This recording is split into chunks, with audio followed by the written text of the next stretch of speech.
और हमारे साथ मनीष शुक्ला बीजेपी प्रवक्ता सीधे जुड़ रहे हैं, उनका रुख कर लेते हैं। मनीष जी, बार बार ये कहती है समाजवादी पार्टी कि जाति विशेष पर यहाँ पर टारगेट है, लेकिन ऐसा लग रहा है कि टारगेट तो सिर्फ अपराधियों पर नकेल कसने को लेकर है। अब ये जो खबर आई है, इस पर क्या कहेगी समाजवादी पार्टी?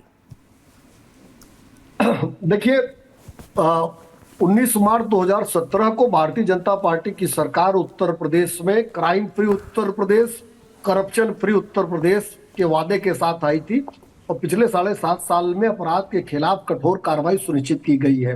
हजारों मुठभेड़ हुई है, जिसमें 207 से ज्यादा अपराधी मारे गए हैं। और इससे बड़ा दुर्भाग्य और कुछ नहीं हो सकता कि हमको अपराधी की जाति और धर्म पर डिबेट करनी पड़ रही है। और कम से कम उत्तर प्रदेश की राजनीति को समझने वालों को इससे कतई आश्चर्य नहीं होगा कि अखिलेश यादव और उनके लोगों का बयान ऐसा क्यों आ रहा है। जो व्यक्ति मुख्यमंत्री रहते आतंकवादियोयों को छोड़ने की पैरवी किया हो और माननीय न्यायालय से डांट खाया हो, तो उस अखिलेश यादव से क्या उम्मीद की जा सकती है।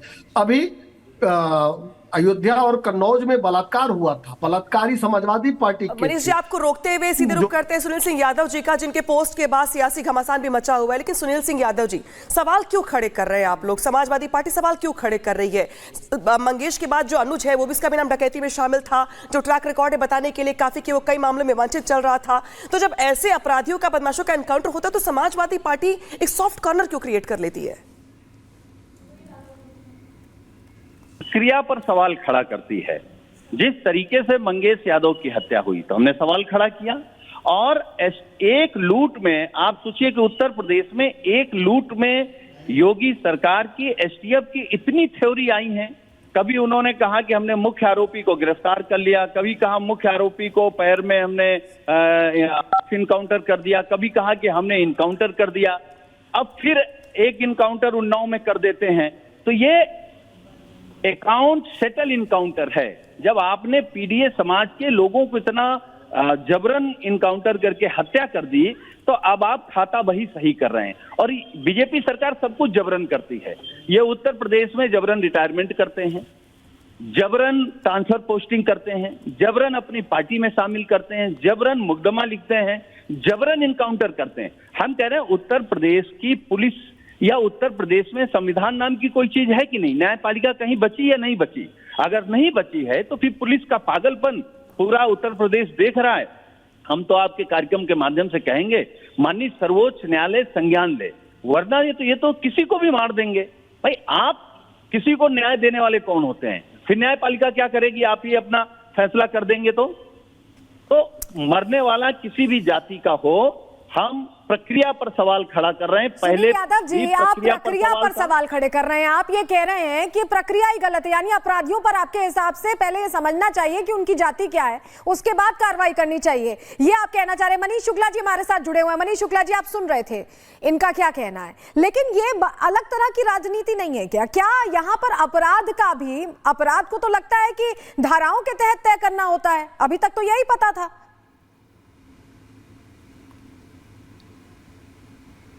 तो नहीं हो, जिस पार्टी के राष्ट्रीय अध्यक्ष अपराधियों और बलात्कारियों के साथ खड़े होते हो, तो उनके प्रवक्ता और क्या कहेंगे।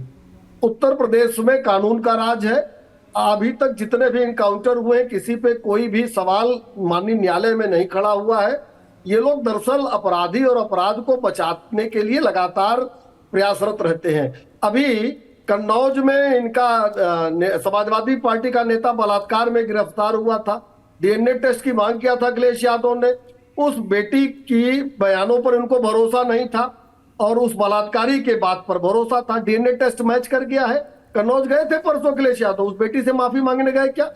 तो देखिए, इनका डीएनए है। कह रहे हैं कि आप लोग अकाउंट सेटल वाली पॉलिटिक्स कर रहे हैं। काउंटर के मामले में अकाउंट सेटल किया जा रहा है। वो ये भी कह रहे हैं कि एक ही एनकाउंटर को लेकर अलग अलग थ्योरी निकल के सामने आती है, कहानी बनाई जाती है।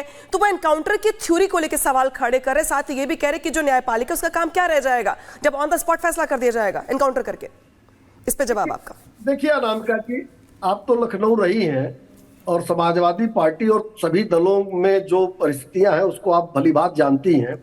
ये लोग लगातार इसी तरह का व्यवहार करते आए हैं। इनकी सरकार के समय में आपको ध्यान में होगा कि बड़े बड़े अपराधी जेलों से सरकार चलाया करते थे, उत्तर प्रदेश चलाया करते थे। ठीक है, आप बड़े उत्तर आरोप लगा प्रदेश रहे हैं। सुनील यादव जी मुझे लगता है जवाब देना चाहेंगे। सुनील यादव जी वो कह रहे हैं कि सिर्फ राजनीति करती है समाजवादी पार्टी, यहाँ पर सोचती नहीं है, कानून व्यवस्था का भी नहीं सोचती है, या कार्रवाई होती है तो उसको एक्नॉलेज भी नहीं करती है।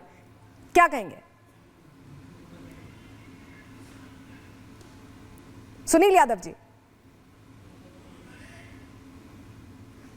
चलिए सुनील यादव जी से दोबारा हम संपर्क साधेंगे, लेकिन जिस तरह की स्थितियां बनी हैं, जिस तरह से एनकाउंटर पर राजनीति होती दिखाई दे रही है, उसको लेकर अब भारतीय जनता पार्टी यही कह रही है कि कार्रवाई होती है, हिसाब होता है अपराध का उत्तर प्रदेश में। हमारे साथ लगातार मनीष शुक्ला जी जुड़े हुए हैं। मनीष शुक्ला जी, समाजवादी पार्टी का ये पहले से ही स्टैंड रहा है कि जब भी एनकाउंटर हुआ या बुलडोजर एक्शन भी हुआ, सिर्फ एनकाउंटर नहीं बुलडोजर एक्शन को लेकर भी प्रश्न उठाते रहे हैं। तो क्या लगता है क्यों ऐसा करते हैं? एक वर्ग विशेष को अपनी तरफ खींचने का ही मकसद रहता है? ये लग रहा है कि अभी अगर बयान नहीं दिया तो चुनावों में फायदा नहीं होगा, या आगे चुनाव में 27 में फायदा नहीं होगा।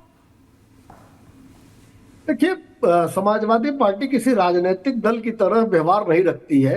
राजनीतिक दल की तरह उसका काम नहीं चलता, बल्कि गिरोह की तरह चलता है। और इस दल में तो यही लोग भरे पड़े हैं।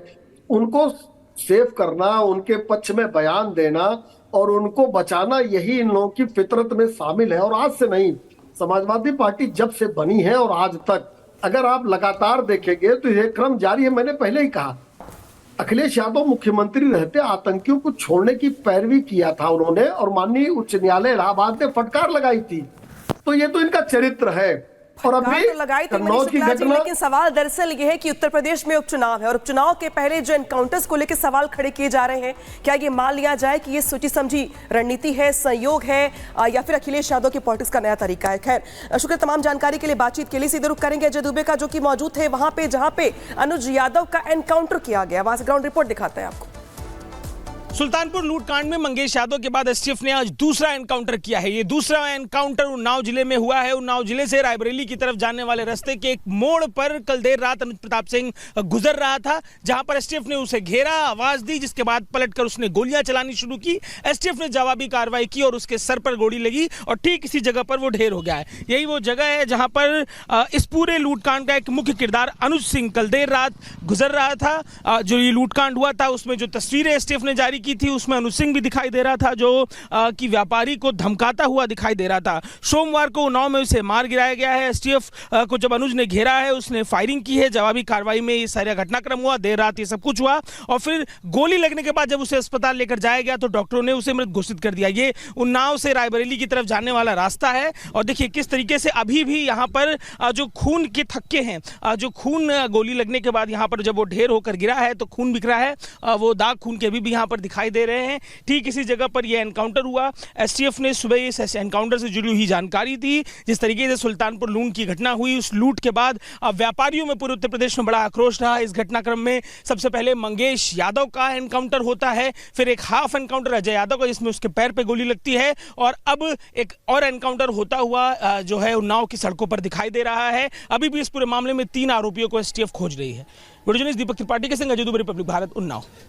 तो अजय दुबे की रिपोर्ट आप देख रहे थे, जो वहां पर मौजूद थे जहां एनकाउंटर हुआ था, एनकाउंटर साइट से रिपोर्ट कर रहे थे। उनकी रिपोर्ट हमने आपको दिखाई, लेकिन जहां जहां ये घटना हुई है, जिस तरह से एक्शन हुआ है, उसको लेकर राजनीति भले हो रही हो लेकिन एक्शन हिसाब उत्तर प्रदेश में होता दिखाई दे रहा है। जानकारी आपके सामने रख रहे हैं। कैसे? देखिए, काम तमाम किया गया है उन लोगों का जो अपराध में शामिल है। उन्नाव में यूपी एसटीएफ की अनुज सिंह के साथ मुठभेड़ हुई है, जो जानकारी अभी ताजा मिल रही है। मुठभेड़ में अनुज प्रताप सिंह को गोली लगी है क्योंकि क्रॉस फायरिंग हो रही थी दोनों तरफ से। ऐसे में काउंटर एक्शन लिया गया। मौके का फायदा उठाकर अनुज का साथी फरार हो गया। वहीं इलाज के लिए अनुज प्रताप सिंह को ले जाया गया था, जहां उसकी मौत हो गई।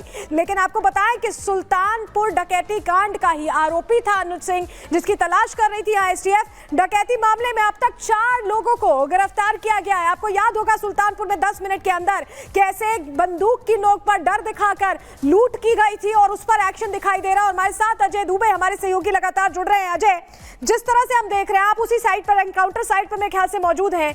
जो घटना हुई है इसको लेकर प्रश्न भले ही उठ रहे हो, राजनीतिक एक तरह से सवाल जरूर उठाए जा रहे हो, लेकिन ये तो बता रहे हैं ना कि उत्तर प्रदेश में हिसाब होता है। अपराध किया तो